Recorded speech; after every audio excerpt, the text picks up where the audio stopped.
ไปซ้อมอยู่ซ้อมอยู่ข้างล่างครับให้เพิ่นซ้อมซะผู้มาใหม่ก็ดีรวมเดียวเป็น6เนาะบวชพระเป็น6บาทนี่เน้นหนึ่งเป็ดหนึ่งโกนหัวแล้วก็คือโตอีหยังบ่กอกบอกอยู่โอ้ย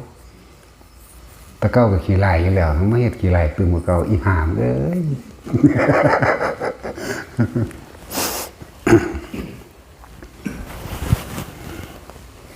สรุปให้มื้ออื่นก็บวชเป็นภิกษุสงฆ์6สามเณร1ชี1ผู้ใดอยากร่วมเป็นเจ้าภาพมากก็ร่วมมากก็เป็นการส่งเสริมสนับสนุนศาสนาบุคคลตัวเป็นการสืบทอดคำสอนเด้ยังอันเขาบ่สำเร็จอีหยังกระช่างเถอะเขาก็ได้อุปนิสัยแล้วว่าคนที่เป็นเจ้าภาพได้เต็มที่แต่ว่าผู้บวชเองถ้าบ่ดีก็เต็มที่คือกันมันเต็มที่ทั้งต่ำเด้ แม่นธรรมดาเด้ได้สืบทอดศาสนาบุคคลสำคัญที่สุดคือบุคคลนั่นแหละศาสนาก็คือใจคนที่มีคุณธรรมนั่นแหละหนทางนี่เดินยากอยู่เด้บ่ธรรมดาต้องเสียสละเต็มที่คือกันมันสิบวชน้อยบวชหลายก็เรียกว่าสั่งสมอุปนิสัยเอาไว้ที่นี่การบวชเข้ามาแล้วนี่ก็คือต้องทิมอดีตให้เบิดต้องบ่ไปคิดถึงเรื่องเก่าๆในครอบครัวในการงานในอาชีพต่างๆคือว่าผู้บวช15 มื้อจังซี่คนที่เฮ็ดฝึกหัดปฏิบัติเต็มที่เหมือนมีมื้อนี้เป็นมื้อสุดท้ายเฮามีอยู่เพียงแค่ลมหายใจเป็นลมหายใจสุดท้ายอดีตบ่มีอนาคตบ่มีคือบ่คิดถึงนั่นแหละฝึกหัดปฏิบัติตัวเองเอาเต็มที่เฉพาะตนเองนะเฮ็ดให้มันเต็มที่เป็นมันก็มีอยู่ผู้เพิ่นแจ้งประสงค์มาว่าขอ15 มื้อสร้างกิจสวกิจนี่แหละเพิ่นมาเฮ็ดน้ำเฮานานแล้วแหละพูนมุ่งศาลาอยู่อันดอนไหลพวกอันเป็นสร้างมุ่งศาลาอยู่ดอนไหลนั่นแหละเพิ่นขอ15 มื้อนึงก็บ่เป็นหยังก็ดีแล้วแหละใน15 มื้อนั้นก็บ่ไปฆ่าไผดอกมั้ง จะเป็นของเฮ็ดได้ยากอยู่อย่างน้อยๆเฮาก็เรียกว่ารักษา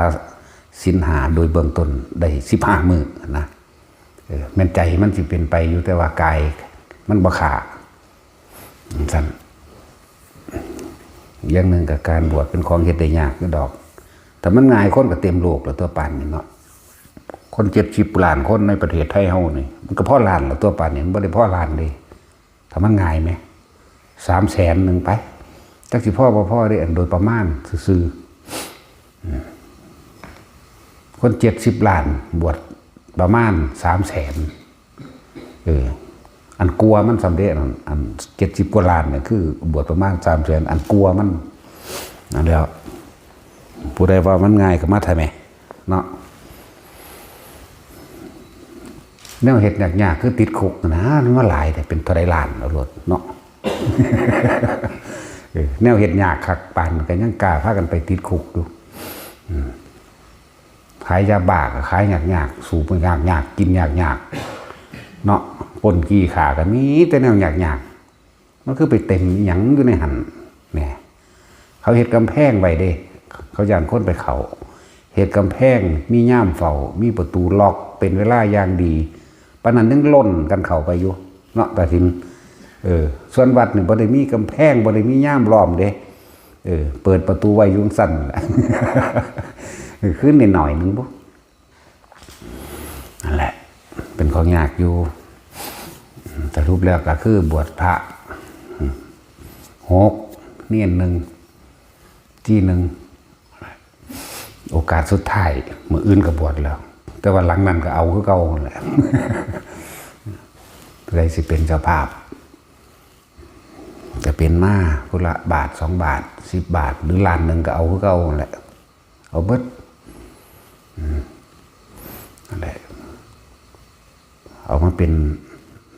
เครื่องอยู่อาศัยเอิ้นว่าเครื่องอาศัยเงินเขาก็แปลงออกเป็นเครื่องอาศัยตัวที่อยู่อาศัยยาละสังโรคเครื่องห่มได้อาหารตลอดทั้งเครื่องอำนวยความสะดวกต่างๆนะนั่นแหละคนที่เป็นเจ้าภาพก็เป็นมาบัญชีกับบัญชีหลวงพ่อแหละเห็นเขาถามมาหลวงพ่ออันพระมนุษย์พลเกิน4080362161นั่นแหละนี่บัญชีตัวนี้เป็นบัญชีตรงบัญชีสำรองก็มีอยู่ดอกเอาไว้แต่มันอันนั่นเอาบัญชีเดียวนี่แหละบัญชีสำรองมีอยู่หางเอาบัญชีตรงนี่แหละของกรุงไทยนี่แหละพอเขาเห็นไปหลายอย่างมีการสื่อแผ่นดินธรณีสงฆ์เพิ่มเติมขึ้นว่าจำนวนพระกะบวชเข้ามาหลายเรื่อยๆส่วนมากเข้ามาในนี่เดี๋ยวบ่ค่อยสึกดอกสึกก็มีอยู่ข้างหน่อยกว่านะพวกอันติดงานคือคู่คิมยังสิกับอีกบักหนึ่งไล่ๆแหล่ๆดอกตอดดอกกันก็เลยนั่นแหละสึกก็มีอยู่ทางบ่หลายทีละ2ทีละ3แต่ละปีก็บ่สึกหลายแต่บวชหลายอยู่หลายสำหรับเฮานี่แหละนั่นแหละทั้งว่าบวชเข้ามาแล้วก็เฮ็ดเต็มที่โลดผู้เข้ามา15 มื้อกันเอาฝึกหัดตนเองลืมอดีตคือบ่ต้องคิดว่าตัวเองมีลูกมีเมียผู้บวชเข้ามาแล้วบ่ต้องคิดว่ามีพ่อมีแม่บ่ต้องคิดว่ามีไผทั้งสิ้นพยายามเฮ็ดให้มันเต็มที่ดังหน่อยมันก็ละกิเลสในได้ส่วนหนึ่งใน15 มื้อนั่นแหละผู้15 มื้อผู้คิดไว้ในใจไปแล้วก็ไปเรื่อยๆอย่าเพิ่งว่าตลอดชีวิตพวกตลอดชีวิตได้14 มื้อเนาะตัดสินพวกว่าตลอดชีวิตศรัทธาแห้งย่างมาตะขอนแก่นได้14 มื้อบักหานั่นอีกมื้อนึงโอ้ยผมศรัทธาแห้งคือกันตลอดชีวิตที่ดินบ้านรถผมโอนให้ญาติเบิดแล้วสั่นฮอดบ่ได้บวชซ้ำบ่ได้บวชซ้ำผู้จังสั่นพูดอย่างหนีไปทางเขาไปเห็นอยู่น้ำถนนหนทางเขาแล้วใส่รถไปนำจักไปบวชใส่ละบุอย่างไรเนี่ยบอกไว้ถ้าบอกไว้แล้วมันมีแนวเป็นบ่ดอกสิ่งเหล่านี้มีแนวเฮ็ดให้เจ้าของ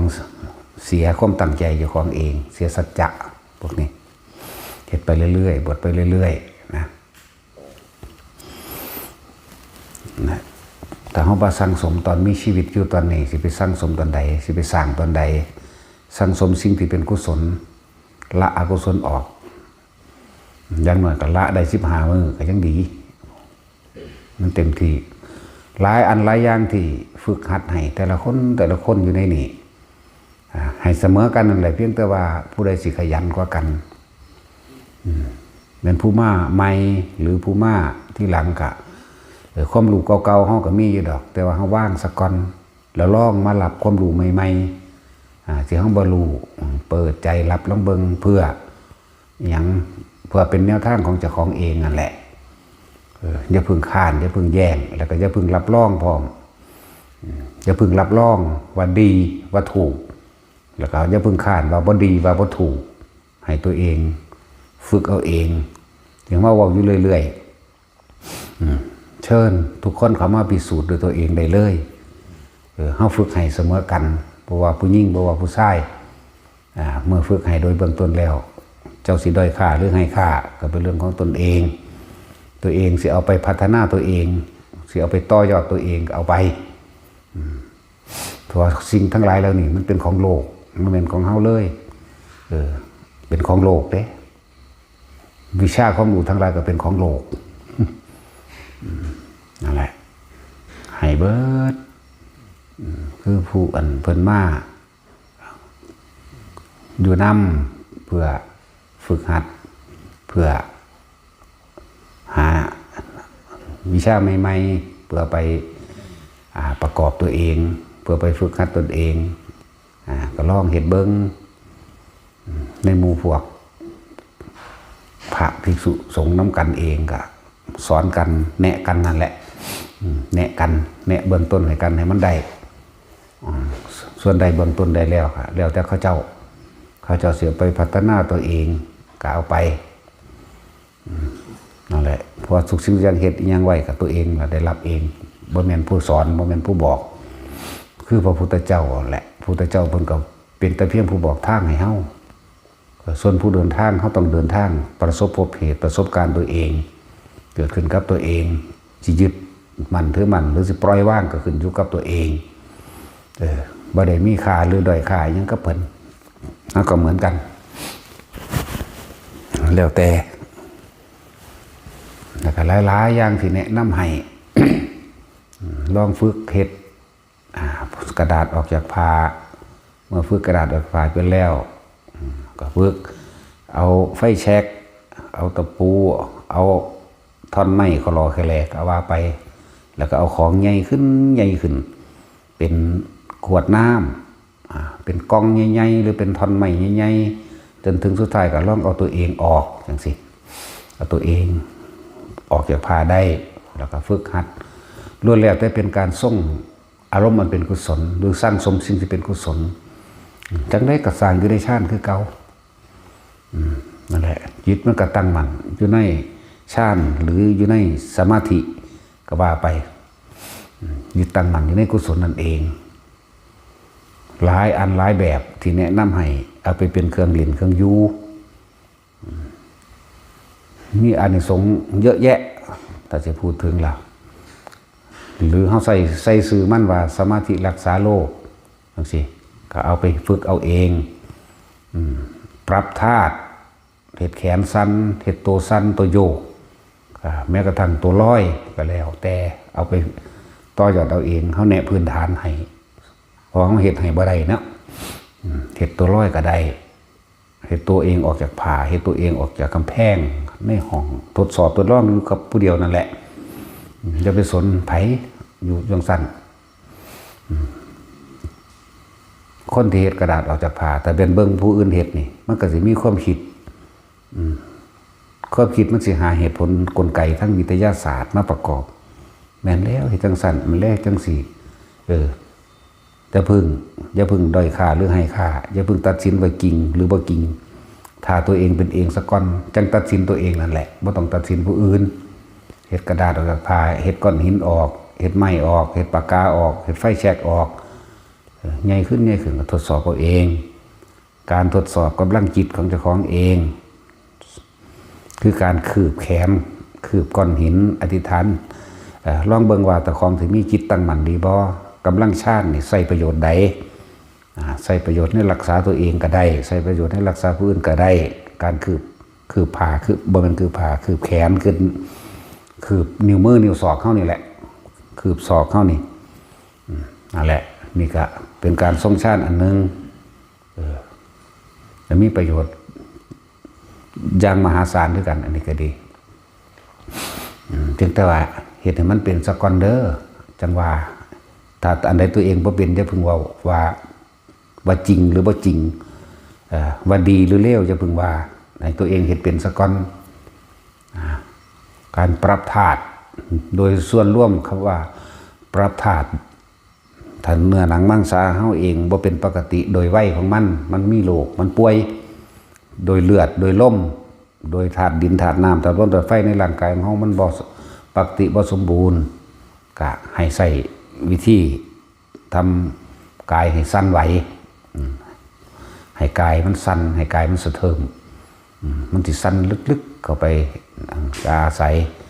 เอาอาการปิติของพระภารนาปิติมาใส่เราดึงภารนาปิติออกมาเพื่อให้แขนมันโยกกายมันจะสั่นไหวเอง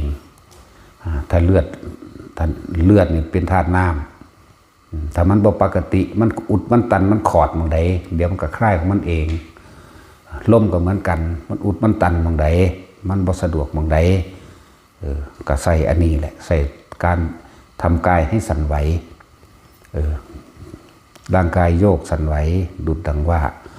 นั่งอยู่ในอ่างน้ำที่มีคลื่นน้ำโยกนั่นเองแต่ว่าเนี่ยเขาเพิ่มกำลังของมันเองการทรงชาญโดยการจับจุดอุณโลมมาเป็นเครื่องเพิ่มเติมอีกอันนึงนั่นแหละฝึกไปเถอะคนเป็นแล้วสิเข้าใจแต่อธิบายยากที่สิหาคำมาบอกให้มันเข้าใจได้กันได้ง่ายๆนะหลายอย่างก็ดอกการ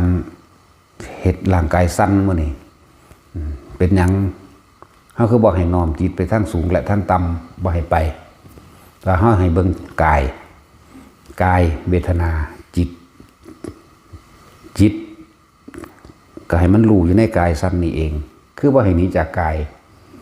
ตามธรรมดาเขาน้อมไปทั้งอื่นก็ได้แต่ว่าบ่แนะให้ซื่อ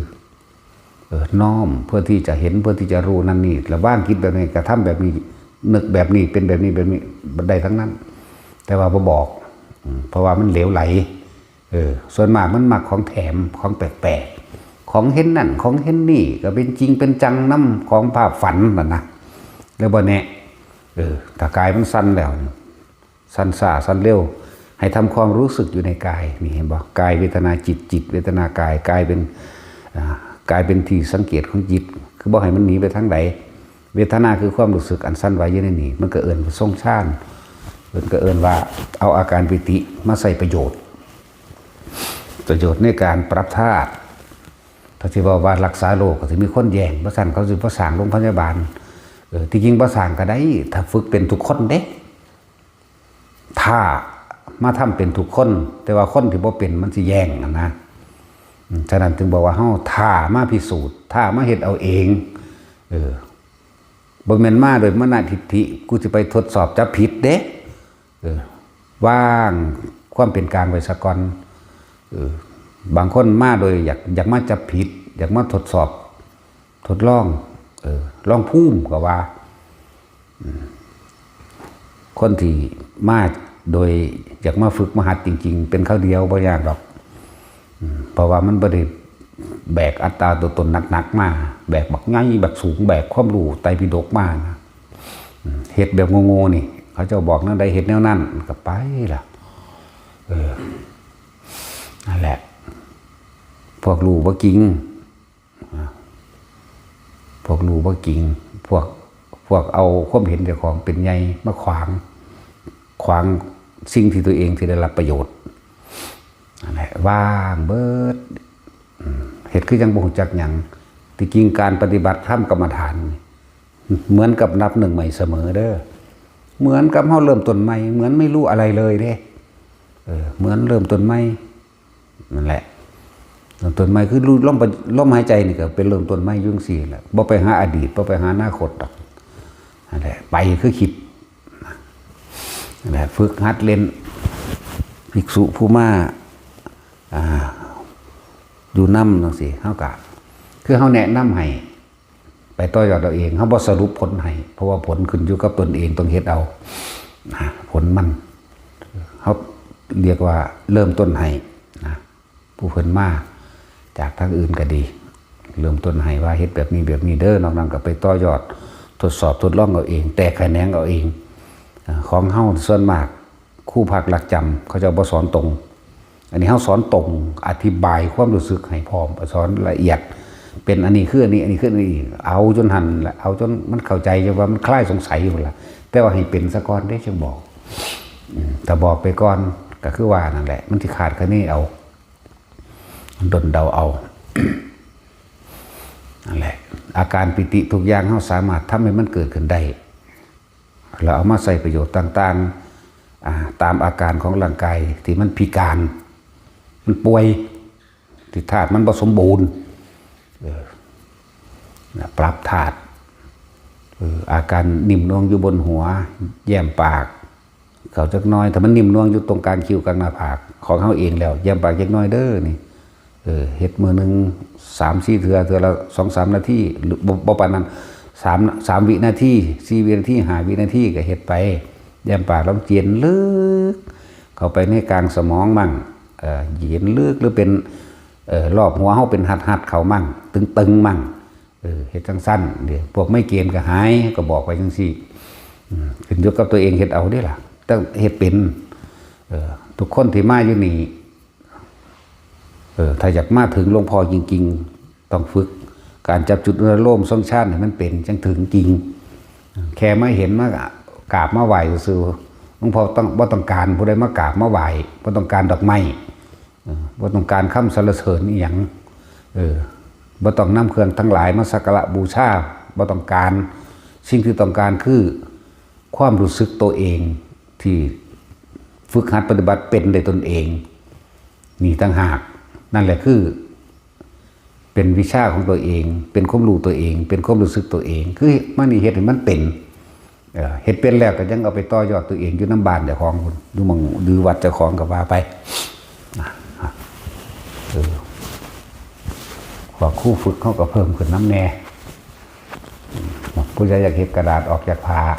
ก็ฟังคำแนะนำของเขาการเป็นผู้นิ่ง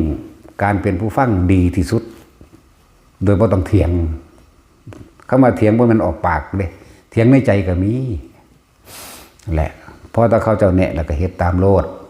พิสูจน์ด้วยตนเองตัวเองเฮ็ดเองเป็นเองสิไปโทษผู้ใดสิไปคาดคะเนว่าแม่นเล่นกลบ่อันนั้นอันนี้บ่ตัวเองเฮ็ดเอาเองนะกระดาษออกกับผ้าก็เหมือนกันเฮ็ดก้อนหินเฮ็ดปากกาก็เฮ็ดไปตัวเองสั่นไหวเองโดยการใส่อาการภาวนาปิติตัวเองเฮ็ดเอาเองเป็นเอาเองแล้วก็แล้วแต่สิให้ค่าหรือด้อยค่าแล้วแต่สิไปต่อเอาเองจับจุดอารมณ์ทรงชาติได้ทั้งนั้นนะบ่แม่นว่ามาแบบเย่อหยิ่งมากูสิไปทดลองจับผิดคนละอย่างกันนั่นแหละ ว่าทุกคนก็ได้ข้อแนะนำเสมอกันแต่ว่าขึ้นอยู่กับตะของเองสิฝึกหัดตนเองบ่นะมันก็ล้วนแล้วแต่ส่งอารมณ์มันเป็นกุศลแหละล้วนแล้วแต่อยู่ในสัพพปาปัสสะกะละนังกุลสูปสัมปทาสัจจิตะปริโยทปนังเอตังพุทธนาสาสนังการทำจิตให้เขารอบปลอดจากอกุศลทั้งปวงนั่นแหละล้วนแล้วแต่เป็นคำสั่งสอนของพระพุทธเจ้าเด้นั่นแหละเป็นจังว่าไปขันตีปรมังตะโปติติขานี่สำหรับผู้ฝึกหัดไปแล้วก็ต้องมีความอดมีความทนมีความคมจิตคมใจตัวเองให้ทนทนต่อคำสอนคำบอกคำด่าแต่จะพูดถึงใจจริงๆความลึกจริงๆพ่อแม่ด่าลูกเนี่ยด่าเพราะว่าความรักเด้คนละอย่างกันเด้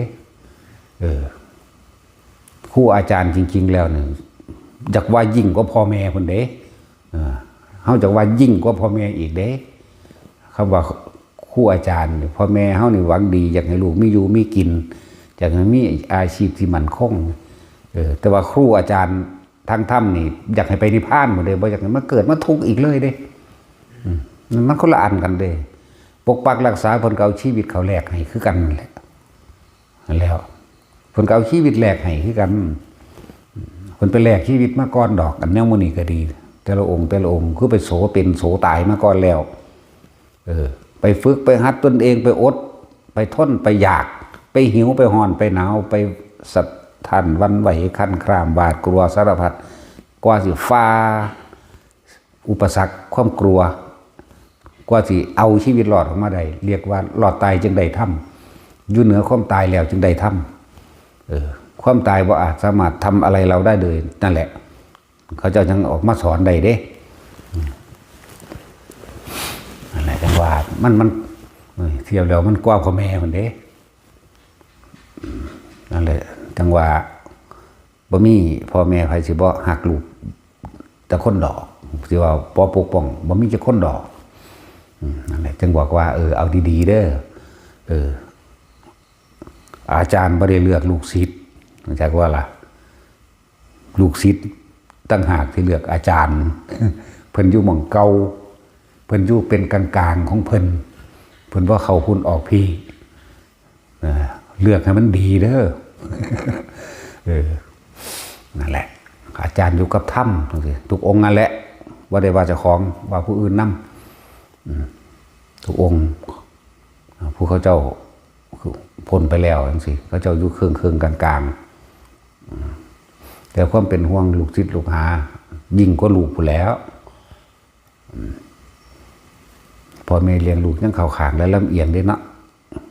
แต่ว่าพ่อแม่ครูอาจารย์โดยธรรมเนี่ยบ่มีเข้าข้างบ่ลำเอียงพร้อมอยู่กลางๆอย่างไรลูกศิษย์มีศิษย์เลือกอาจารย์เลือกให้มันดีมันจังก็เสียเวลาพวกเจ้าไผก็ดีบ่เสียเวลาเฮ้ยกูอุตส่าห์เคารพนับถือว่ะนั่นแหละเสียเวลาเบิดก็ไปหาหม่องมันว่าสุดยอดว่าดีสุดพวกเจ้าเองนั่นแหละด้อยค่าที่นี่ให้ค่าที่โน่นให้ค่าที่โน่นด้อยค่าที่นี่หรือให้ค่าที่นี่ไปด้อยค่าที่อื่นบ่ท่านได้ถึงความจริงเข้าใจว่าล่ะต่อสิ่งอย่างขึ้นอยู่กับตนเองเพิ่นสอนเบื้องต้นให้เบิดแล้วองค์ใดก็ดีสอนเบื้องต้นให้นอกนั้นตัวเองก็ต้องไปพัฒนาตัวเองต่อนั่นแหละสอนให้เบิดทุกอย่างล่ะอยู่นี่ก็เลยแนวแปลกๆก็สอนได้หังบ่สอนดอกก็ซ้ำซ้อนแหละว่าแนวมื้อนี้ผู้ใดสิแอบไปแตกแขนงหรือต่อยอดเอาเองก็ไปเฮ็ดเอาเองตัวคือจังกระดาษออกจากผ้าเฮาก็บ่แม่นผู้ใดส่งเฮาไปหลักเบิ่งนำเด็กน้อยซื่อๆได้เด็กน้อยเขาเว้ากันพุ่นเขาเขียนชื่อผู้สาวเขาใส่ในกระดาษบัก10คนพุ่น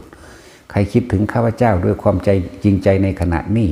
ขอให้รายชื่อคนนั้นจงออกมาด้วยเถิดเฮาก็เบิ่งเขาเล่น4คน5คนเขาก็อยู่ห่างๆอยู่นี่ล่ะเบิ่งสู้เฮ็ดให้กูเบิ่งแน่เนี่ยเขาก็เฮ็ดให้เบิ่งโอ้เฮาก็มาแปลงเอาเองได้ล่ะนี่ก็เลยเฮ็ดไปเฮ็ดมาก็แตกกันแหนงเองต่อยอดเอาเองทดสอบทดลองเอาเองหลายอย่างเฮ็ดไปเฮ็ดมาไวมันเป็นอีหลีตัวนี้แม่ก็อีหลีจริงๆเจ้าของก็เองนั่นแหละว่าแต่ของพิสูจน์เอาเองเขาก็เฮ็ดเล่นของเขาต่างหากเขาก็ไปเฮ็ดอีกแบบนึงนะนั่นแหละส่วนการอาการปิติต่างๆเนี่ยเกิดขึ้นจากการทรงฌานเจริญฌานของเขาเองดอกอันนี้แล้วเขาก็ปรับมาแต่ว่าวิธีเนี่ยก็ได้แนวทางมาจากหลวงปู่หมันเด้การจับจุดอารมณ์ตะกี้แบบใส่นับนิ้วมือเด้นับ10 7 5 3 1นับเฮ็ดไปเฮ็ดมามันก็น่วงขึ้นเอาเขาก็คือบลัดเอาโหลดนะเหลือบตาดูปลายจมูกคือซื้อมันก็ขึ้นหน้าเนี่ยบัดนี้คือว่านั่นแหละคนบ่ได้ฝึกตนเองมาตลอดก็เลยใส่วิธีใส่ลมหายใจเข้าพูดออกโทไปนำหรือผู้ใดสิมีวิธีแตกต่างก็แล้วแต่เพราะว่าเขาต้องการแค่ความรู้สึกตัวเกิดขึ้นตรงกลางหน้าผากสะก้อนเป็นจุดเริ่มต้นเป็นเบื้องต้นแต่ที่พูดถึงฌานมันก็มีระดับใน4ระดับโดยรูปฌานฌานที่1 2 3 4ส่วนอรูปฌานเดี๋ยวมันก็เป็นเอาเองของมันดอกบ่ไปสอนหลักคนมีอุปนิสัยวาสนาหรือคำว่าอุปนิสัยวาสนาคือคนฝึกตนเองอยู่บ่อยๆคือฝึกตนเองอยู่บ่อยๆมีความเพียรพยายามในตนเองมีความเชื่อมั่นในตนเองศรัทธามีวิริยะเห็นบ่มีขันตินะไล่ไปของเขาเขาก็เสร็จของเขาเหมือนศรัทธาก็เกิดกำลังขึ้นมาของเขาเองได้บาดนี่เฮ็ดบ่จักเหน็ดจักเหนื่อยแบบเมามั่นไปหนาเด้ศรัทธาธรรมดาก็ฝืนๆอยู่เด้เสืออยู่ตัวกูขี้คร้านแต่ว่าบัดนี้มีความเพียรมีความพยายามเฮ็ดไปเรื่อยมันมีความมหัศจรรย์อัศจรรย์หลายอย่างเกิดขึ้นหมุนตัวเองเข้าบัดนี้โอ้ยบ่จักเมื่อยแดกล้าได้บัดนี้เป็นเองโดยบ่ได้คิดว่ากูสิเดินจงกรมจัก2 ชั่วโมง 3 ชั่วโมงกันหน้านี่บ่ได้คิดแบบนี้เดินแล้วเดินอยู่ห่างสั่นเลยลืมวันเวลาไปเลยลืมอดีตอนาคตไปเลยเดินจงกรมกับจงจับอุณาโลมหรือนวงอยู่หัวนี่แหละตะกี้เดินไปเดินมาแผ่นดินก็สูงขึ้นมั่งต่ำลงมั่งลุบลงไปแหวกแผ่นดินไปมั่งเป็นเดินไปบนอากาศมั่งก็เดินอยู่ขี้ดินนั่นแหละความรู้สึกหนึ่งไปอย่างหนึ่งหังบนนี้ออกจากขี้ดินเพราะว่ายังเขาจับความรู้สึกโตฟังดีๆเด้อเดินจงกรมเขาจับความรู้สึกตัวเขานี่ความคิดต่างอื่นๆมันสิบ่ไปไหลไปปรุงไปแต่งกับนิมิตต่างๆที่มันเกิดขึ้นทางกายแบบนั้นเดินไปดีๆเนี่ยทั้งที่มันเป็นก็เข้าเดินอยู่บนอากาศบางครั้งก็เป็นเดินเหนือปลายไม้บางครั้งก็เป็นดินแหวกออกแต่ว่าการเดินด้วยทางจงกรมแหวกออกยางลึกลงไปแต่ว่ากลับขึ้นมาได้คือเก่านั่นแหละฝึกหัดเอาตัวเพราะว่ายังเข้าบ่ออกจากความรู้สึกตัวความคิดทั้งบ่ไปน้ำมันบ่ไปน้ำภาพนิมิตต่างๆที่มันเกิดแสงสว่างยังเกิดขึ้นกระสางเขาบ่ไปน้ำมัน ความคิดบ่ไปคือบ่ไปว่าแสงหยังเกิดขึ้นจากหยังคืออีหยังร้ายหรือดีผีหรือคนผิดหรือถูกบ่มีความคิดปรุงแต่งในหันเลยเดินอยู่ของเฮาวนมาใกล้เฮ็ดบ่อยมากจนเกิดชินจนแสงหลายขึ้นสัมโปรมือโปรตีนใหญ่ขึ้นเล็กน้อยล้อมทางกลมๆเฮาเลยก็ยังมีเมื่อจับจุดมันได้แล้วก็จับเบิ่งก็ได้จับได้แสงนั้นหายกลายเป็นครึ่งลูกแก้วตาแมวก็ว่างไว้ซื่อๆโดยบ่คิดเนี่ยมื้อนี้เกิดขึ้นมาแล้วเฮ็ดมาหลายแล้วนั่นแหละ แล้วก็ฝึกเอาขึ้นอยู่กับตนเองนั่นแหละอินทรีย์5พละ5ศรัทธามีแล้วครับมีความเพียรพยายามไปตัวเฮ็ดไปเรื่อยๆแล้วมันสิเกิดเป็นกำลังของมันดอกที่แรกก็ศรัทธาธรรมดาศรัทธามันเกิดกำลังแล้วโอ้ความเพียรเฮาบ่ได้ไปตั้งใจว่าสิเพียรนี่มันเพียรไปเลยเด้มันพยายามของมันไปเลยนั่นแหละสมาธิจิตมันก็ตั้งมั่นของมันไปตัวบัดนี้โอ้ยมันธรรมดาบ่มันลืมวันเวลาไปเลยคนละสติกับเน่นหนามันคงขึ้นปัญญากับเน่นหนามันคงขึ้นเห็นอีหยังเกิดขึ้นมากกระสร้างความคำถามคำตอบหรืออย่างต่างๆเกิดขึ้นภายในของมันเองได้เกิดดับก็ดับก็ดับก็ดับโดยบ่มีคำเว้านะคำว่าเกิดดับอันนี้อันภาพต่างๆที่มันเกิดขึ้นมาตัวนี้หายผู้รู้มันก็บอกของมันเองในตัวเฮาเองอันนี้เกิดขึ้นแล้วก็ดับไปแต่ว่าความจริงคือมันเกิดดับให้เฮาเบิ่งแต่ว่าปากเฮาบ่ได้เว้าใจเฮาก็บ่ได้คิดพร้อมแต่ว่ามันรู้ว่าแสงนี่เกิดขึ้นดับแสงเขียวแสงเหลืองแสงแดงเกิดดับไปเลยบ่แม่นพุบพับดอกมันสิคอยโผล่มาทีละอันตัวรู้มันก็ว่าเกิดดับของมันเองมันตอนนั้นเกิดขึ้นแล้วมันดับไปตัวนี้มันก็บ่ได้ไปปรุงแต่งแต่ว่ามันรู้เข้าไปว่าเกิดดับแสงเกิดดับภาพต่างๆเกิดดับบ่แม่นแค่นั้นเยอะแยะมากมายเลยมันก็ลงไปแบบนั้นของมันเองนั่นแหละผู้ใดมีความเพียรมีความพยายามของในตนเองแล้วเฮ็ดไปสติปัญญาตั้งมั่นของมันเองดอกปัญญาจะเกิดขึ้นในความคำว่าเกิดดับก็ดับมันสิรู้ในหันโดยบ่มีคำเบาโดยบ่มีการคิดเด้นั่นแหละเฮ็ดไปไผก็ดีจะไปสร้างตายล่ะแต่คนหากินก็หากินไปตายนั่นล่ะก็เข้าแล้วก็การฝึกหัดปฏิบัติทั้งหมดอย่าขาดคะเนอย่าหวังแม้แต่ความสงบก็บ่ให้หวังความสงบที่เฮาหวังไว้คืออดีตที่เฮาไปตั้งไว้ว่าอยากสงบแบบนั้นแบบนี้นั่นมันไปคิดถึงอดีตแม้นจะเคยเป็นมาก็ช่างก็บ่ให้คิดเหมือนเริ่มหนึ่งใหม่นับหนึ่งใหม่เริ่มต้นใหม่สำหรับผู้อยู่ร่มก็ร่มไปสำหรับผู้อยู่อุณาร่มก็อุณาร่มไปแล้วผู้นุ่งน่วงกลางหัวก็กลางหัวไปทำได้ผู้เบิ่งว่างทำกลางว่างอกก็เฮ็ดไปนั่นแหละอยู่จังสั่นล่ะคืออย่างนี้ออกจากเอากายมาเป็นเครื่องรับประกันยืนยันตนเองว่าความคิดของเฮาบ่ไปตั้งอยู่บ่ไปคิดถึงคนอื่นสัตว์อื่นสิ่งของอื่นหรือเรื่องราวต่างๆที่ผ่านมาแล้วนะนี่แหละคำว่าปัจจุบันก็ดีอยู่ที่จริงอุณาโลมเกิดได้ทุกคนเด้ถ้าฝึก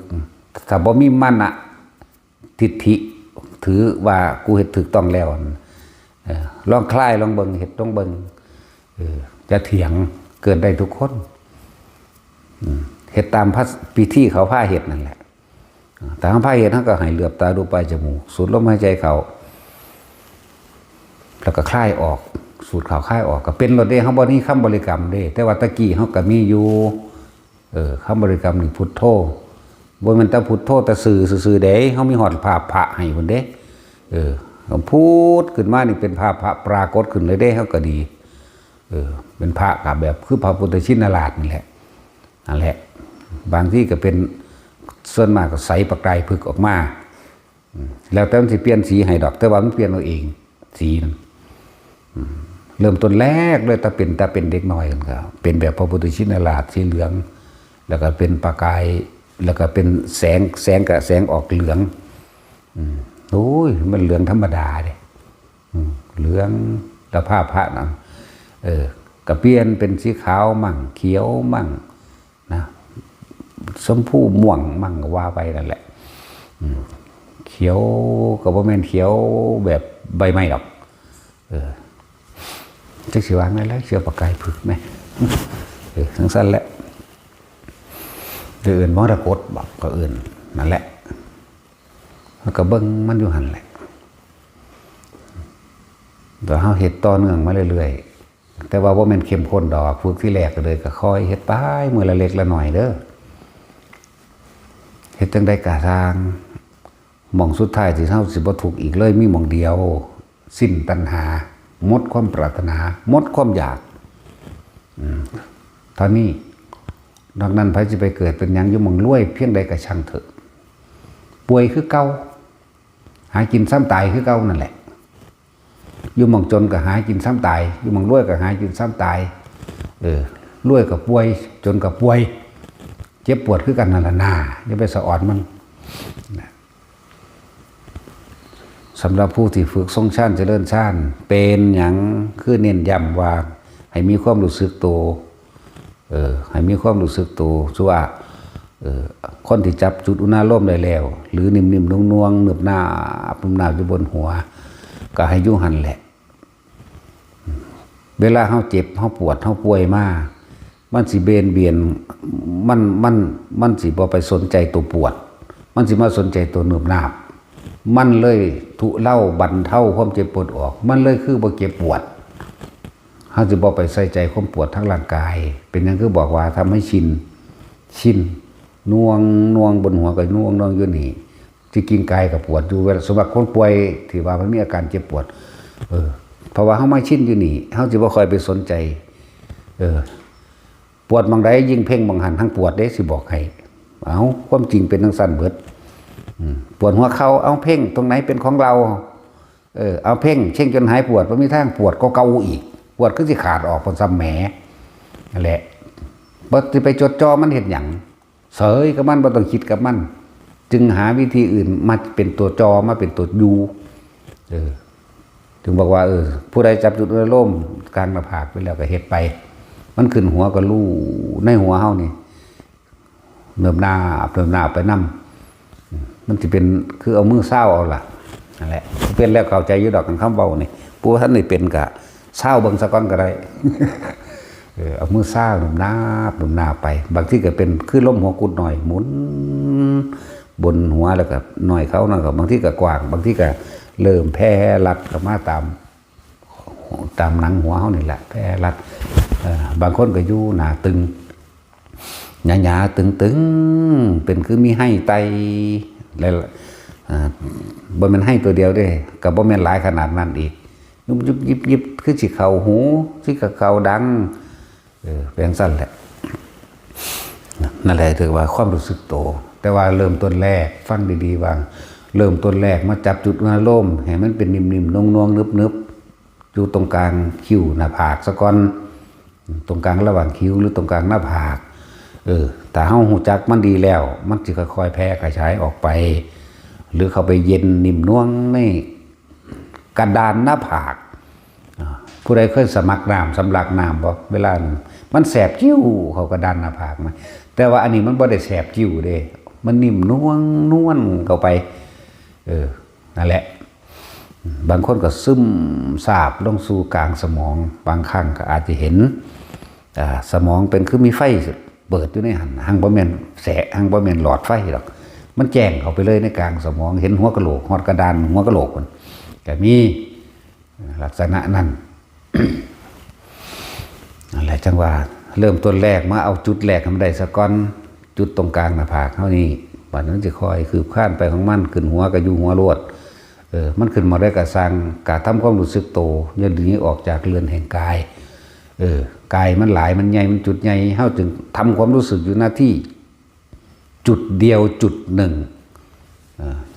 จุดเดียวจุดหนึ่งให้มันเป็นจุดใดเลยว่าจุดอุณาโลมแล้วมันจะแผ่ขึ้นไปบนหัวกะลู่ซึกไปบนหัวบางที่มันเวิร์บมาที่ตรงทำกลางอกอยู่ตรงทำกลางอกนั่นแหละตัวนี้เวลาคนป่วยถ้ามันมีอาการเจ็บแต่มันจะบ่ไปสนใจอาการเจ็บ มันสิมาสนใจอาการนิ่มนวลบนหัวนี่นี่เรื่องคืออาการปิตินั่นเองปิติมันมีหาอย่างปัทมฌานวิตกวิจารปิติสุขเอกคตานี่วิตกคือการคิดคำเรื่องตึกตองนั่นแหละดูในลมหายใจเข้านี่คือเน้นคือมาเรื่องตึกตองเกี่ยวกับอยู่ในกายเน้นสติปัฏฐานเน้นโตกายเวทนาจิตธรรมเนี่ยนิ่มลมหายใจเข้าลมหายใจออกแล้วก็ปิติแรกอันนี้เรียนหลักสูตรเก่าๆวันขุตกายปิติมีอาการขนลุกขนพองสยองก้าวขนขิ้งลุกทั่วโตมั่งเคิงโตมั่งเฉพาะหัวมั่งก็เรียกว่าปิติเรียกขุตกายปิติขนขิ้งลุกขนหัวลุกก็ว่าไปปิติที่สองขณิกาปิติขณิกาปิติตัวนี้ส่วนมากสิบ่แม่นการทรงฌานแบบลักษณะจับลมหายใจขณิกาปิติตัวนี้สิเป็นการที่เฮาฟังธรรมเมื่อเฮาฟังแล้วก็ใครควรไปนำวิตกก็คือนึกตึกตรองไปตามข้อธรรมที่เพิ่นแสดงเมื่อมันถูกตรงกับที่ตัวเองเป็นมันสิวืบขึ้นมาสิให้ขึ้นมาโลดพวกนี้จุกอกปึ๊กกึกขึ้นมาสั่นสะเทิมในร่างกายกับให้ภาษาโลกว่าให้ที่จริงมันบ่แม่นให้มันเป็นตัวเองจิตมันผ่อนจิตความคิดเท่าได้พักผ่อนเลิ่นว่าจิตมันผ่อนมันคลายเหมือนกับมันได้กินอาหารอะไรอันนึงหรือได้พักผ่อนในการทำงานมันเลยอิ่มขึ้นมากับมันยอมรับความจริงนำมันก็ให้สะอึกสะอื้นขึ้นมาต้องใส่ภาษาโลกมาสมมติใส่ยังสิเข้าใจใส่นี่ก็เรียกว่าขณิกาปิติส่วนมากเกิดจากการฟังธรรมหนึ่งส่วนที่สองเกิดจากการคิดนึกตึกตรองเอาไว้คือคิดถึงสมมุติว่าบางคนตั้งใจไว้ว่าสิมาหาหลวงพ่อความคิดนี่ตึกตรองไว้เด้เนี่ยเราเอิ้นว่าวิตกคิดตึกนึกตึกตรองโยนิโสมนสิการเอามาตรึกตรองไว้ในใจเจ้าของเองว่าโอ้ยสาธุให้ได้เห็นหลวงพ่อนะแม่ให้ได้กราบนะแม่ให้ได้เห็นนะแม่ขี่รถเข้ามานั่นที่ป้ายวัดเพิ่นนี่ดีใจเห็นป่ะมันตึกตองเป็นระยะดีใจป้ายวัดเพิ่นมาแล้วว่าเลี้ยวซ้ายเลี้ยวขวามาแล้วพอตาเข้าบริเวณวัดขนขี้ลุกบืดขึ้นพอตาได้เห็นหลวงพ่อเท่านั้นแหละให้ขึ้นเลยนั่นน่ะอึกอักขึ้นเลยนี่ปิติมันเกิดเบ้าก็บ่ได้หลายๆอย่างที่ใครควรไว้ที่ตั้งไว้ว่าสิมาถามลืมเบิดคลายออกเบิดบางคนให้อยู่เป็นชั่วโมงก็มีเว้าบ่ได้เฮาก็ได้แต่ยิ้มเฮาก็ฮู้อยู่เว้าทันได้เนาะพักบ่ก็ได้แต่พยักหน้าว่าพักไปพักซะก่อนจังซี่นะนี่คือขณิกาปิติจุกมันอิ่มผมมาในอกทำกลางอกแค้นหรือเป็นอึกเข้ามาจอกหลอกข้อเฮาล่ะมันสะอึกสะอื้นนี่บอกลักษณะการปิติเกิดสองลักษณะที่มันทุกคนมันเป็นที่เขามาฟังธรรมนี่วิตกใครควรพิจารณาตามไปเรื่อยปิติเลยเกิดแบบนี้มันถือมองจากของเป็นปุ๊บมันไหขึ้นมาลักษณะที่สองคือเหมือนกับว่านั่นแหละคิดถึงเพิ่นจะได้เห็นบ่น้อจะได้เห็นบ่น้อแหละพอตามาหอดไม่เห็นเท่านั้นแหละอึกเข้าโลดนั่นแหละนี่บัดนี้ปิติที่สามวิตกวิจารปิติสุขเอกคตาในปิติที่สามอันนี้กลับมาเรื่องของอยู่ในสติปัฏฐานนะกายเวทนาจิตดูลมเข้ารู้ลมออกอันนี้ปิติที่สามอันนี้มีอาการภารณาปิตินี่โยกดุจว่านั่งอยู่ในคลื่นน้ำในทะเลแต่ว่าเป็นบริเวณแห้งๆเด้นี่โยกแบบนี้โยกหน้าโยกหลังโยกซ้ายโยกขวานี่เรียกว่าภารณาปิตินั่นแหละปิติที่สี่โอกันติกาปิติมีความสว่างเกิดขึ้นเห็นแสงสว่างเกิดขึ้นนะบางทีก็เห็นอยู่ในลมหายใจเฮาฟิตแฟตอยู่นี่ขาวเหลืองก็แล้วแต่บางทีก็ดุจดังว่าสายฟ้าแลบอยู่ขอบตาเฮานี่พี่แป๊บบางทีก็เป็นคือไฟเปิดขึ้นมาในระหว่างหน้าผากเฮาลงมานี่ก็มี บางคนที่รับตาเป็นคือไฟแกงในหุงได้แกงในห้องเหมือนกับรับตาแต่ว่าห้องนั้นแกงเบิดเลยห้องนั้นสว่างเต็มห้องนะนี่ก็แมนนี่พูดถึงลักษณะปิติของปฐมฌานให้ฟัง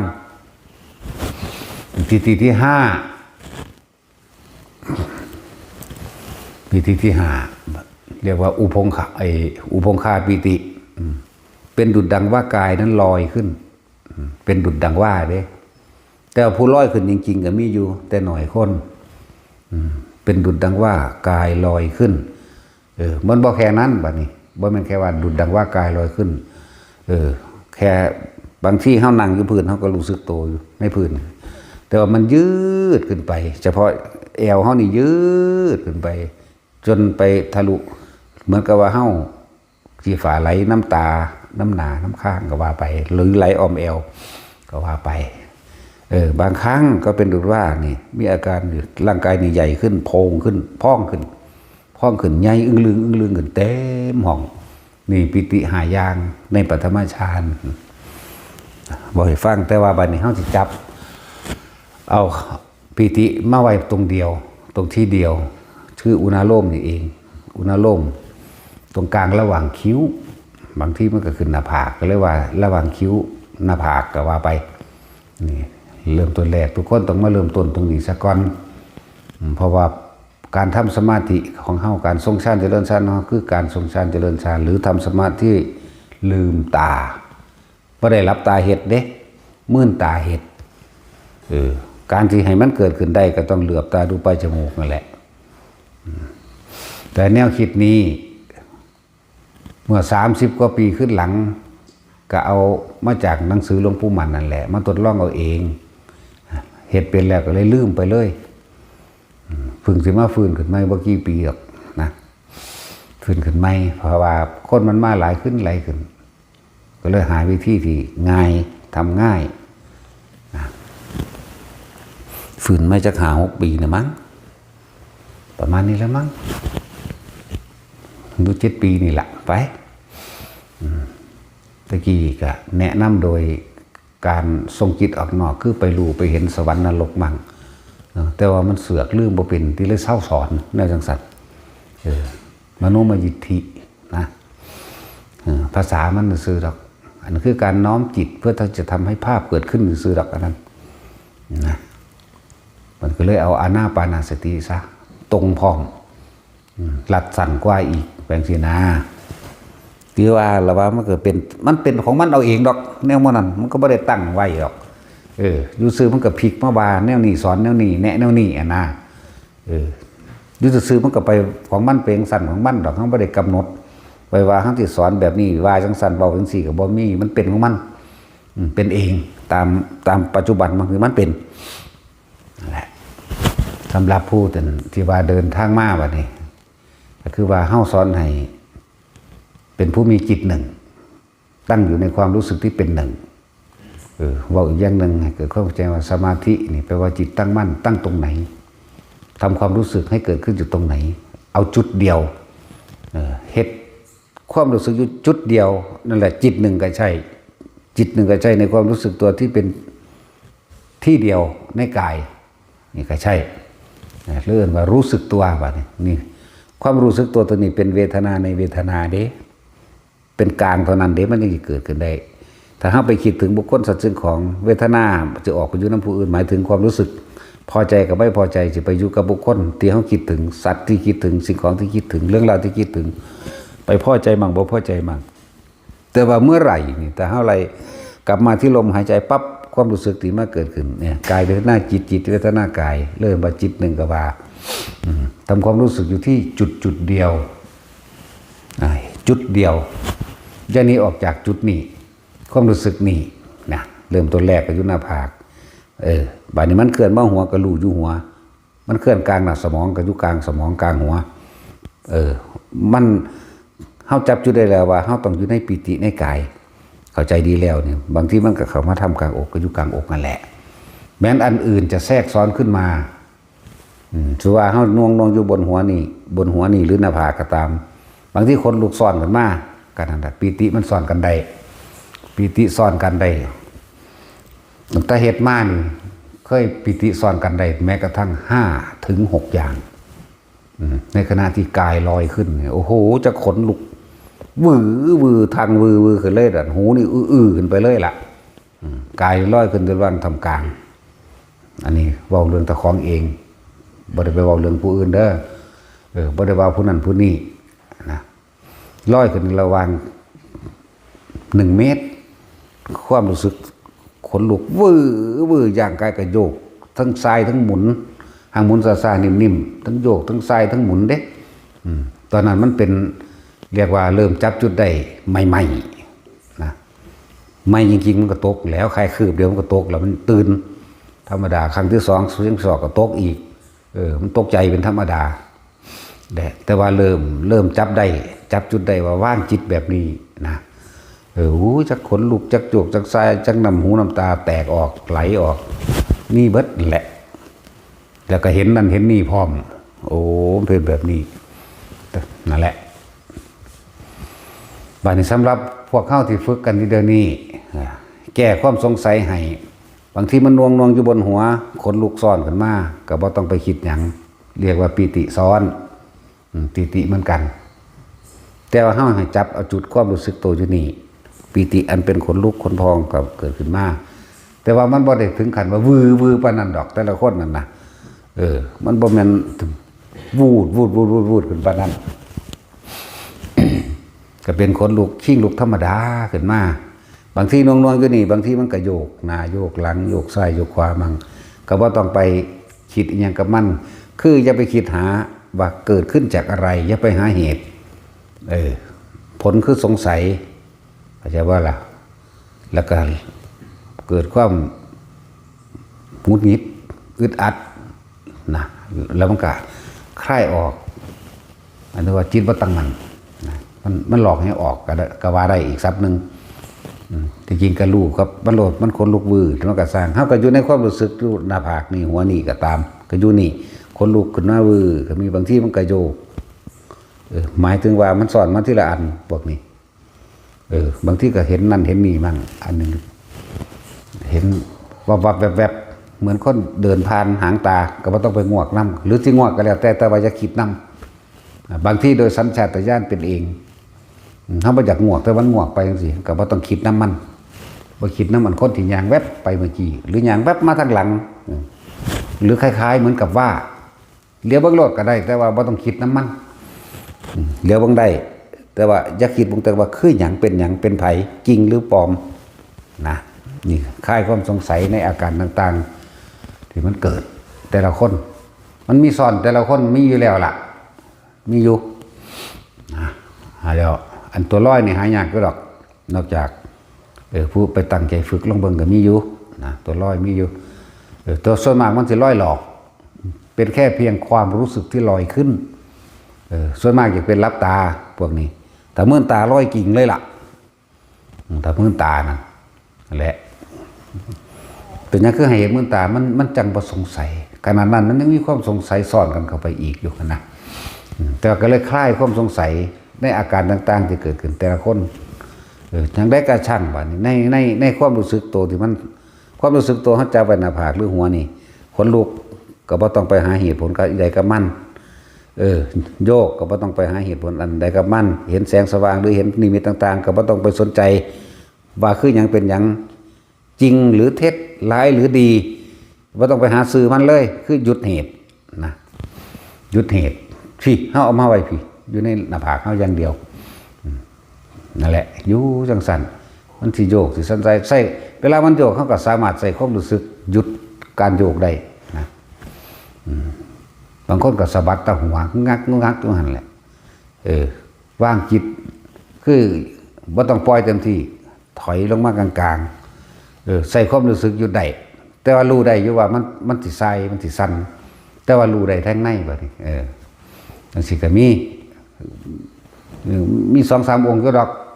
ที่เขาจะมาฝึกอยู่น้ำเฮานี่มี 2-3 องค์อยู่ก็เลยบอกเมื่อตาเบิ่งแล้วใส่ความรู้สึกหยุดบ่ให้มันสะบัดก็ได้คือเฮานั่งอยู่นี่แต่ปล่อยโยกเลยเด้นี่บ่แม่นเฮ็ดเอาเด้ปล่อยโยกคือโยกไปเลยแต่ให้ใส่ความเป็น เป็นกลางไว้ปล่อยร้อยก็ร้อยปล่อยโยกก็โยกปล่อยคนลุกก็ลุกปล่อยไว้บางได้ทั้งนั้นแต่เขาบ่ปล่อยมันว่าเขาสิอยู่ระหว่างกลางๆเพื่อหยังเพื่อบ่ให้ความคิดของเขาออกไปหาบุคคลสัตว์สิ่งของอดีตถ้าบ่คิดถึงแล้วอนาคตก็เกิดบ่ได้ดับสัญญานี่แหละสัญญาเวทยิตะนิโรธนี่จิตกับสัญญาจิตกับอารมณ์ความรู้สึกของเก่าๆกับแม่นเดียวกันนั่นแหละรู้กับแม่นจิตความจำได้กับเป็นจิตยังกระสร้างรูปเวทนาสัญญาสังขารวิญญาณก็คือจิตก็ว่าก็คือตัวรู้ก็ว่าแต่เป็นสัญญาก็ว่าเอาง่ายๆเว้าเรื่องสัญญาเวทยิตานิโรธเฮาคิดถึงบ้านภาพบ้านเฮาเกิดปั๊บแต่เฮาบ่คิดนึกปรุงแต่งเวทนาหมายถึงความรู้สึกพอใจหรือบ่พอใจเป็นห่วงบ้านหรือบ่เกิดบ่ได้เป็นระดับสัญญาพอเวทนาเกิดบ่ได้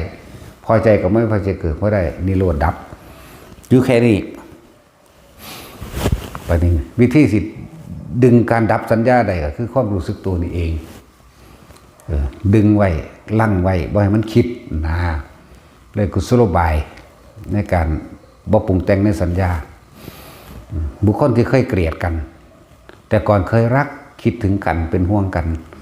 ต่อมาก็เกลียดกันมันสิมาเอาอารมณ์เกลียดไปได้หลายกว่ารักนั่นแหละจึงเกลียดพอใจนั่นแหละจึงโกรธความปรารถนาสุขนั่นแหละจึงทุกข์เนี่ยเหตุจังใดเฮาสิบอกปรุงแต่งต่อในภาพเก่าๆคนที่เคยเกลียดกันบัดนี้เอาพอตะคิดถึงหน้าปั๊บแต่ความรู้สึกโตอยู่ในนี่ความคิดมันก็ไปบ่ได้ดอกมันก็บ่สามารถสร้างอารมณ์พอใจและบ่พอใจได้ดอกแหละอยู่นี่นะเหลือแต่ความคิดที่เกิดขึ้นเองเท่านั้นนี่เป็นขันธ์3แล้วขันธ์ที่ว่าความคิดเกิดขึ้นเองไม่ใช่เราคิดแต่ความคิดนั้นเรารู้ความคิดเจ้าของอะไรว่ามันรู้ความคิดผู้อื่นเด้อยู่จังสั่นเลื่อนบรรดับสัญญาดับสัญญาก็คือบ่คิดถึงเรื่องเก่าๆแม้ภาพเก่าๆจะเกิดแต่ไม่ปรุงแต่งต่อเรียกบรรดับสัญญาคิดถึงบ้านเห็นบ้านนะแต่ว่าบ่คิดปรุงแต่งต่อนะนั่นแหละว่าดับสัญญาเวทนาเกิดบ่ได้ก็นิโรธบ่ได้บอกเรื่องนิโรธสมาบัติเด้พวกเขาสัญญาเวถึงจะนิโรธสมาบัติคนละอันกันพวกนั้นต้องได้รูปฌาน4กับอรูปฌาน4ยังคล่องยังคิดยังชำนาญพร้อมนะพวกนั้นเขาได้เป็นเรื่องของเพิ่นส่วนมากเขาเจ้าในตำราเขียนว่าพระอนาคาขึ้นไปและพระอรหันต์เฮาว่าพระอรหันต์ประเภทเดียวเท่านั้นแหละเขาได้ปฏิสัมภิทาเขาได้หรืออภิญญาเขาได้อยู่อภิญญากับปฏิสัมภิทาอย่างอื่นบ่ได้นะแต่ก็บ่เคยเป็นนั่นแหละจังว่าเฮาเอาแค่ว่าสัญญาเวทยิตะนิโรธก็พอดับสัญญาเวทยิตะนิโรธนี่ก็พอบ่ต้องมีสมาบัติเข้าไปเด้อเอาอยู่แค่นี้ดับทั้งที่เดินอยู่นี่แหละถ้าจะพูดถึงตามคนที่ฝึกเข้าใจดีแล้วหรือว่าคิดเป็นสมาธิไม่มีการเข้าไม่มีการออกแต่ตั้งมั่นอยู่เช่นนั้นตั้งอยู่ไหนตั้งอยู่ในกายเด้อตั้งอยู่เฉพาะในกายตั้งอยู่ในโลดนี่หน้าผากเข้าในโลดนี่ไม่มีการเข้าไม่มีการออกแต่ตั้งอยู่อย่างนั้นเป็นอยู่จังสั้นบ่มีเข้าบ่มีออกนะนั่นแหละตั้งอยู่จุดเดียวแล้วว่าฌานก็ว่าฌานสมาธิก็ว่าตึนซื่อมันซื่อเด้ถ้าเฮานวงอยู่บนหัวเฮานี่หรือหน้าผากเฮานี่นั่นแหละตั้งตรงนั้นโลดบ่มีเข้าบ่มีออกก็แล้วกันคนที่ฝึกจนชินชำนาญดีแล้วนะชินชำนาญดีแล้วได้ตลอด24ชั่วโมงจะไม่รู้สึกเฉพาะตอนนอนหลับเท่านั้นตื่นมาปั๊บมันก็เข้าของมันเองปั๊บนั่นมันก็เป็นของมันเองเลยนะตื่นมาปั๊บก็เป็นเลยจนรับนี่ก็รับไปเลยนะนั่นแหละผู้เขาเจ้าชินแล้วนะอยู่ในความรู้สึกตัวนั่นเองลมหายใจที่แรกก็เอาลมหายใจตัวเป็นตัวฝึกก่อนนั่นแหละเรื่องว่าอานาปานสติแปลว่า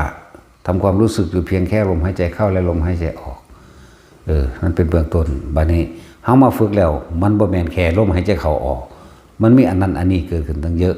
มันมีความรู้สึกขนลุกมั่งมีความรู้สึกโยกมั่งมีความรู้สึกน้ำตาไหลปลื้มปิติเกิดขึ้นมั่งมันมีความรู้สึกดึกกระตุกในกายมั่งมันมีหลายอย่างในหั่นแหละ เห็นนั่นเห็นนี่มั่งนะลอยขึ้นมั่งลอยโดยความรู้สึกมั่งลอยจริงมั่งนั่นแหละบัดนี้เฮาจังมารวบลัดให้มันเหลืออยู่แค่อย่างเดียวตัวเพื่อสิควบคุมความคิดบ่มันไปนั่นแหละหมายถึงว่าผู้ใดมานี่ถ้าอยากถึงหลวงพ่อจริงๆนะให้ไปฝึกให้มันเป็นจังกับเดินทางมากกันโดนน่านก็ไปนั่งฝึกแค่5 นาที10 นาทีตัวแต่เดินทางมาสมมุติว่ามาจาก100 เอ็ดนี่เป็นชั่วโมงจังมาฮอดไปนั่งฝึกจัก5 นาที10 นาทีนี่คือมันสิตายบ่เนาะเฮ็ดได้มันก็สิตายอยู่แล้วแหมบางพวกมาตะสกลก็หลายชั่วโมงมาจากเชียงใหม่เชียงรายก็หลายชั่วโมงกว่านั้นอีกเพิ่นนั่งฝึกอดเอาในจักหน่อยเลยเว้ยเนาะ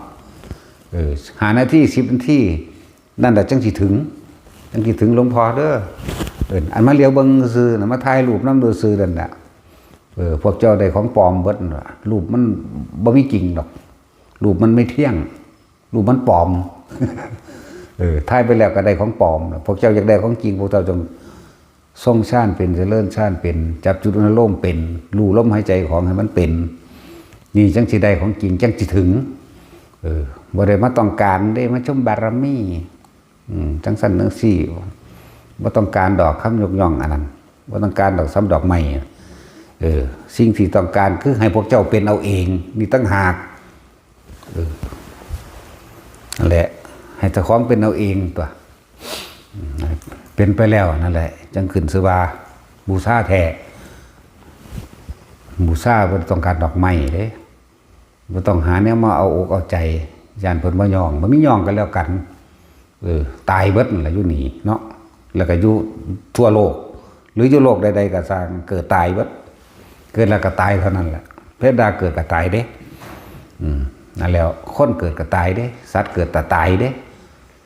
เห็นจังใดเฮาก็ต้องตายอยู่แล้วเป็นหยังเฮาคือบ่ตายก่อนร่างกายนี้มันสิตายตายออกจากความยึดมั่นถือมั่นตายออกจากความว่าร่างกายนี้เป็นครูตายออกจากความอยากมันจะเอาหยังมาอยากเลยแต่มันบ่มีแนวอยากหรอกแล้วความตายบ่ได้เลือกอีกเด้ลูกใหญ่ก่อนจังตายมันก็บ่เลือกเด้ลูกได้เรียนหนังสือจบก่อนจังตายมันก็บ่เลือกอีกเนาะเกษียณก่อนจังตายมันก็บ่เลือกอีกเด้ความตายนี่โอ้ยลูกเป็นฟังเป็นฝาก่อนเด้อจังตายนึงเอาเถอะแม่จังสั่นตัวตายคือเก่าแม่นั่นแหละถ้าคนพวกเขามาสั่งสมบุญกุศลบารมีเอาไว้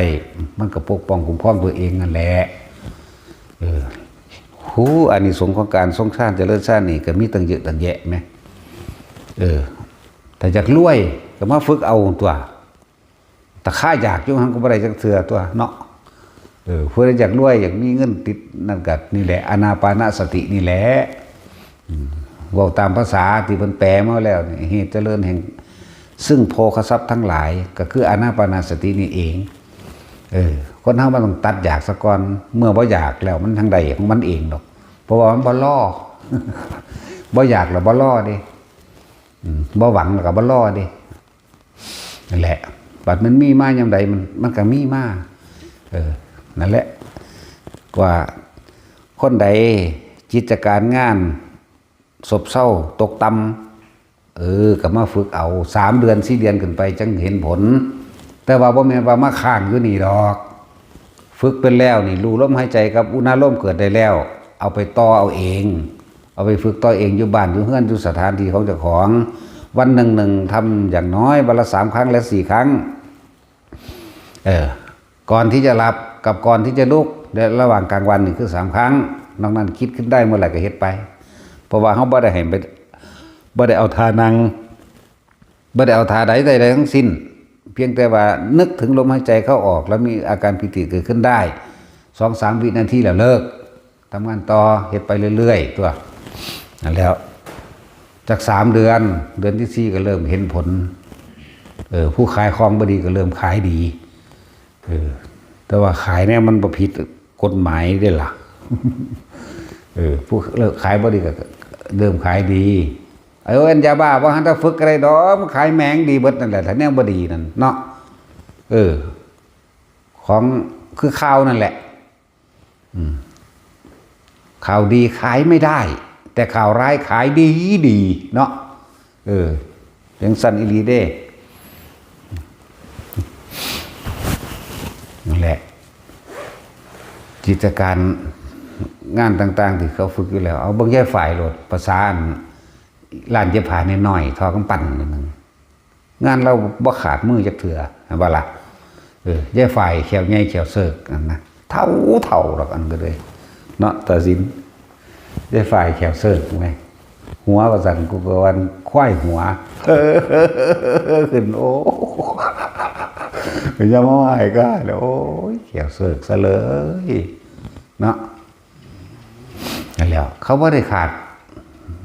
งานเขาก็บ่ขาดเงินก็บ่ขาดถึงตัวนั่นแหละตามธรรมดาด้านยิบผ้าหรือบูติกหรือยังก็แล้วแต่ทั่วไปนี่ไหมคือจังเขาเปิดร้านยิบผ้าผู้ใดสิสั่งสุดใดสั่งตัดสุดนั้นสุดนี้เขาก็ตัดให้นี่นี่ตัดมาเป็นประจำเลยเนี่ยตัดมาตลอดเลยรับงานบักใหญ่ๆเป็นระดับกองทัพมาเอานี่สุดการบินนี่เบิดเอานี่สุดนาย10สุดนาย100สุดนายยังก็ว่าไปแบบบักใหญ่ๆเลยเด้แล้วก็เขาฝึกมานานแล้วนั่นก็เลยและว่าขายก๋วยเตี๋ยวนี่คืออยากหยังมันก็มาฝึกของมันอยู่นี่แซ่อยู่นี่เป็นเดือน2 เดือนหมดทั่วมันบ่ทันมีหม่องไปหลายคนที่ได้เขาก็มาฝึกของเขาบ่ทันได้มีหม่องไปเมื่อฝึกแล้วจิตมันสงบดีแล้วมันบ่ฟุ้งมันบ่ซ่านมันหูจักอยู่ดีแล้วสติปัญญามันก็เกิดมันก็คิดหาทางออกได้ใจมันก็เย็นลงสงบลงบุญมันเกิดเด้นะสงบเย็นเกิดขึ้นภายในหัวใจเจ้าของได้แล้ว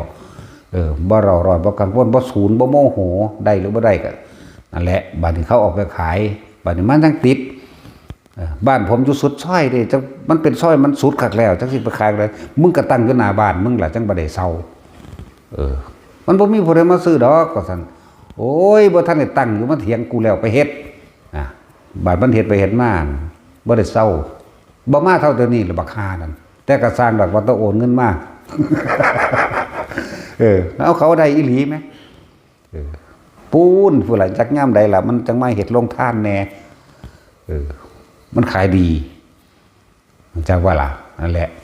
เมื่อบุญมันเกิดความสงบเกิดบุญเกิด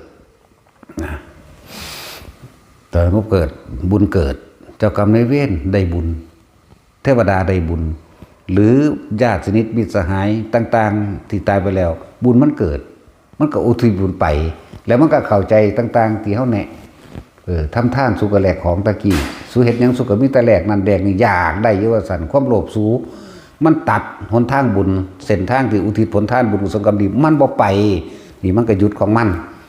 มันก็เข้าใจดีแล้วมันก็มาฝึกมันฝึกอยู่แล้วมันก็เกิดความรู้ต่างๆอย่างหลายอย่างนั่นแหละก็เฮ็ดไปของมันหลายร้านเลยร้านขายก๋วยเตี๋ยวก็เลยแต่ขายกูไม่ได้กินแล้วกูบ่มักเนาะตัดสินมักยังเจ้า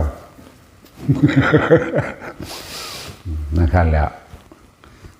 นี่คืออานิสงส์ของการทรงฌานเจริญฌานด้วยอานาปานสติเมื่อเฮาหูจักความสงบดีแล้วบุญมันเกิดเมื่อบุญมันเกิดแล้วอกุศลกรรมเก่าก็ไม่อาจสามารถทำอะไรเราได้หรือที่ว่าอย่างหนึ่งคือว่าเจ้ากรรมนายเวรต่างๆเมื่อเขามาให้ผลหรือแก้แค้นซึ่งกันและกันเขาได้รับบุญที่เขาเฮ็ดไว้สร้างไว้ในจิตในใจของเขาเองบุญนั้นเป็นแสงสว่างในใจนั่นแหละขาวนวลเหลืองนวลก็ว่าไปมันเป็นของมันในหันแหละจนถึงสว่างขาวใสเจิดจ้าได้ตลอดกุละแล้วเขามาเขาก็เอาบุญไปหรือว่าไปณทิศทางใดสถานที่ใดคนมันใจสงบคนมันมีบุญภายในใจของเจ้าของมันมีความสงบเย็นภายในใจของไปทั้งใดมันก็มีแต่เจตนาและหวังดีกับบุคคลทั่วไปโดยรอบไปติดต่อกับไผก็เว้ามวนเว้าหยังไปเป็นเองโดยธรรมชาติได้บัดนี้ บ่ได้เสแสร้งแกล้งทำเป็นนั่นแหละเพราะว่ามันฝึกหัดอีแล้วก็มันเข้าใจธรรมะที่เพิ่นอธิบายที่เพิ่นบอกที่เพิ่นแนะนั่นแหละใจมันก็โล่งนั่นแหละจังว่าเหตุแห่งความเจริญซึ่งโภคทรัพย์มาฝึกโดยอานาปานสติทรงชั้นเจริญชั้น1 2 3ก็ว่าไปผู้บางคนก็ได้ชั้น4ก็แล้วแต่รักอันนั้น1 2 3 3 4 1ก็ว่าไปเฮ็ดไปเฮ็ดมาอยู่หั่นแหละอันที่2โรคภัยไข้เจ็บต่างๆผู้ป่วยหนักๆก็ทุเลาเบาบางลงแบนบ่ทุเลามันก็บ่เจ็บมันก็คอยทุเลาเบาบางลงคนที่ป่วยอยู่แล้วเฮ็ดไปเรื่อยเฮ็ดไปเรื่อย 3-4 เดือนหรือเป็นปีก็สร้างที่มันหนักๆมันก็หายได้โรคก็หายได้ที่จะเป็นตอนอายุ50บ่เป็นเลยก็มีจักว่าล่ะบ่เป็นเลยก็มีแต่ว่าต้องมาฝึกเอาเด้บ่แม่นมันนั่งเอาขม้อมือเดียวแล้วก็มานั่งคำนวณเอาโอ้แม่นอยู่บ่โอ้เฮ็ดแล้วคือบ่เป็นซั่นจังซี่หันลังคนมา 2-3 มื้อนึงอยากซ้ำเฮาโลดแหมอุ้ยจังได๋มันสิซ้ำเนาะมันเช่นได้มันสิไปทอ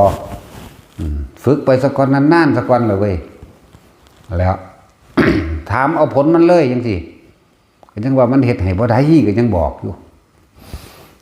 ถามเอาผลมันเลยรักษาโรคทำไงเพิ่นจะคือจังสีดยามึนยาชาใส่ตัวเองนี่เด้นี่ก็บอกฝึกเอาเฮ็ดแบบนี้แล้วมันจะยังไงจังซี่นะโอ้อีหาประสาทตีปากมันก็บอกว่าอีหานี่ก็เลยเนาะแต่แนวนี้ไล่หนีไปทั้งไม่พุ่นไปฝึกนำพวกประสาทคือกัน พวกประสาทคือกันไปเว้ากันมันสิเข้าใจกันดีนั่นแหละมาถามเอาผลมันเลยแล้วก็พวกคู่ฝึกเข้านี่ผู้สอนนี่นั่นแหละการปฏิบัติธรรมก็อยู่ในคำถามเขานั่นแหละไม่ใช่ว่าอันนั่นแหละปฏิบัติธรรมนี่นั่นก็เลยการกระทบกระทั่ง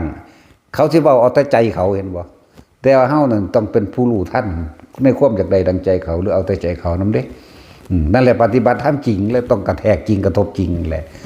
ว่ามันไปศูนย์ใส่เขาเด้ เฮาสิว่างคิดเป็นกลางเฮาเข้าใจปัญหามันอยากเศร้าแล้วมันจังแซกแวกขึ้นมาจากว่ามันจังถามเอาผลถามเอายอดแบบนั้นแบบนี้คือเฮาเข้าใจปัญหาดีแล้วเฮาว่างคิดเป็นกลางแล้วค่อยๆอธิบายให้เขาเฮ็ดเองแบบนี้นี่แหละก็คือการปฏิบัติเหมือนกันเด้การที่ปะทะอารมณ์ของเขาสิซื้อเขาสิเอาตัวตนของเขานี่ออกมาพุ่งใส่เฮา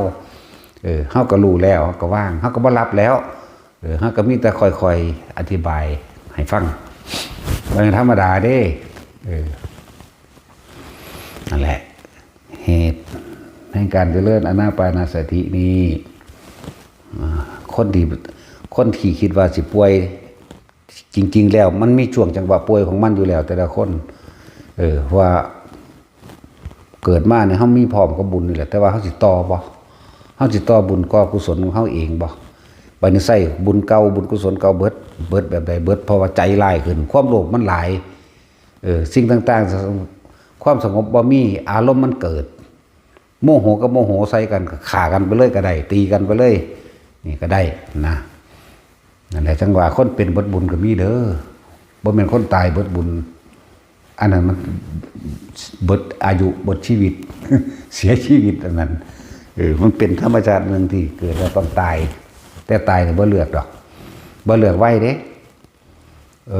ลูกรับปริญญาก่อนจังตายหรือมันบ่เลือกกันแล้วกันลูก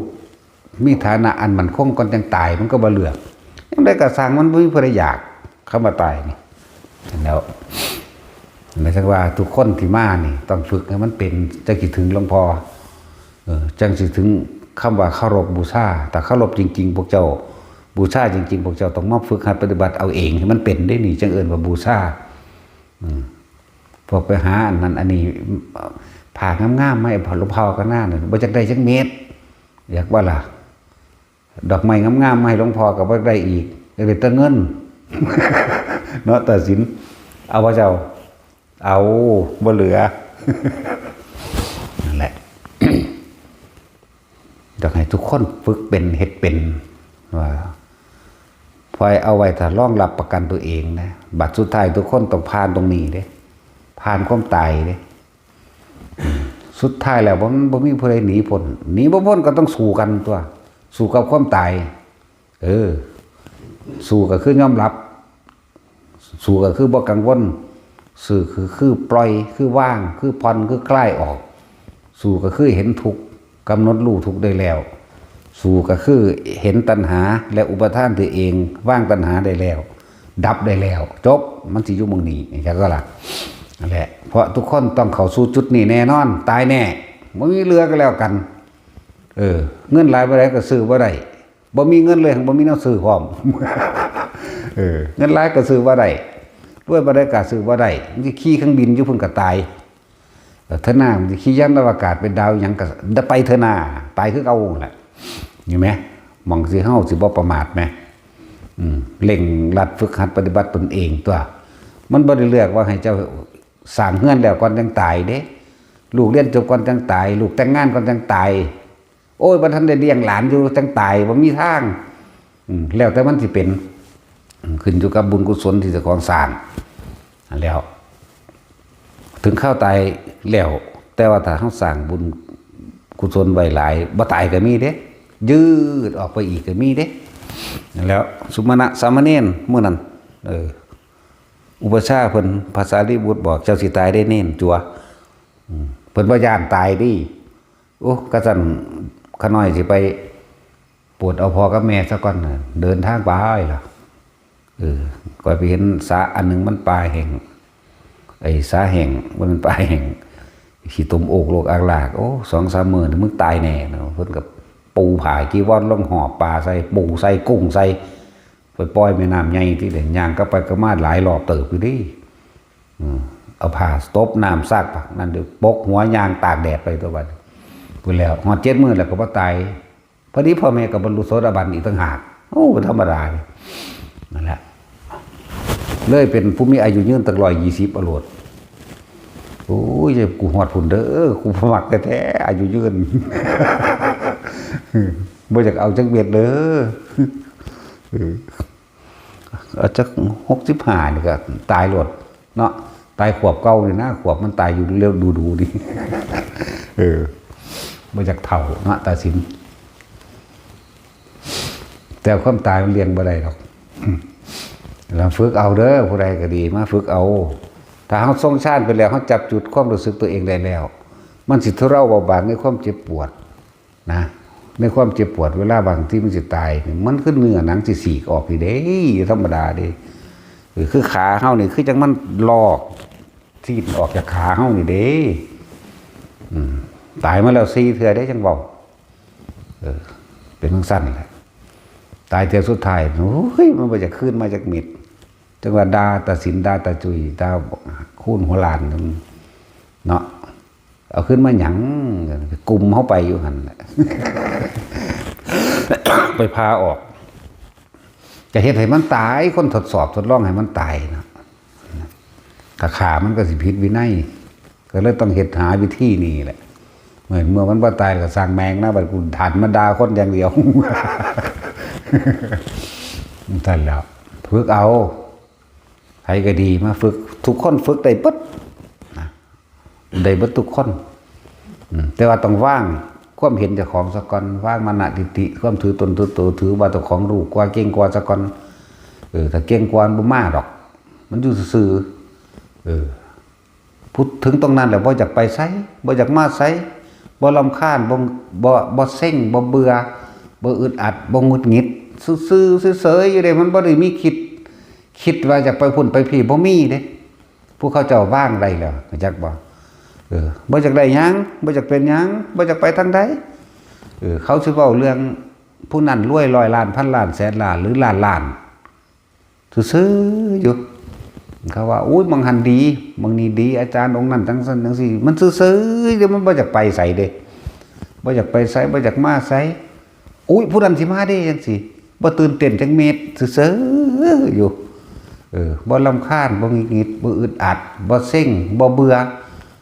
บ่เบื่อบ่นายบ่หยังเลยเด้ซื่อลืออยู่ซึ้งหลึง ทั้งมันซึ้งหลึงแบบโง่ๆคือตาสินเด้เว้ายังขึ้นแต่บ่เข้าใจซึ้งหลึงอยู่ เป็นหน้าสโลอยู่จังซี่แม่เป็นตะศูนย์เฮียงนี่ นั่นแหละจริงๆมันบ่อยากไปมันบ่อยากมาพร้อมบ่อยากไปบ่อยากมามันเฉยๆนั่นแหละมันบ่สะอ่อนหยังอีกผู้นั้นจังสั่นจังซี่โอ้ยได้ไปกราบมาแล้วจะไปไหว้มาแล้วเฮาก็ซื่อๆภายในเฮาซื่อๆอยู่บ่อยากไปบ่อยากมาบ่เซ็งบ่เบื่อบ่นายบ่ดีใจบ่เสียใจนี่แหมนั่นแล้วฝึกให้มันฮอดบางนี้ตัวบัดสิตายมันก็โหยเตรียมอย่างเดียวจักเตรียมหรือบ่เตรียมก็มันเป็นของมันอยู่สั่นนะความเป็นหรือความตายเพิ่นก็บ่ยินดีแล้วใช่ป่ะล่ะคำภาษาลีบุตรเราอยู่คล้ายๆเหมือนว่าลูกจ้างคอยเวลาเลิกงานเท่านั้นเด้อันนี้คำภาษาลีบุตรยังสั้นแหละมาฝึกเอาเด้อผู้ใดอยากเห็นหลวงพ่อผู้ใดอยากถึงหลวงพ่อก็มาฝึกเอาบ่แม่นเอาผ้างามๆมาถวายทั้งสั้นแล้วบ่ใส่ให้พวกเจ้าดอกพี่มีแต่หมู่นี่ใส่ ว่าให้เจาะจงอยากบ่ล่ะนั่นแหละอันนั้นโอ้ยหลวงพ่อใส่ผู้ขาเนี่ยสั่นใส่จังไดเป็นพันผืนกูจะตายทั้งตัวด้วยจักให้กูตายเร็วๆเนาะตัดสิน นั่นแล้วมันก็หลายจังซี่มีแต่ให้หมู่พระสงฆ์เพิ่นหมดล่ะเอาสวัสดีท่าน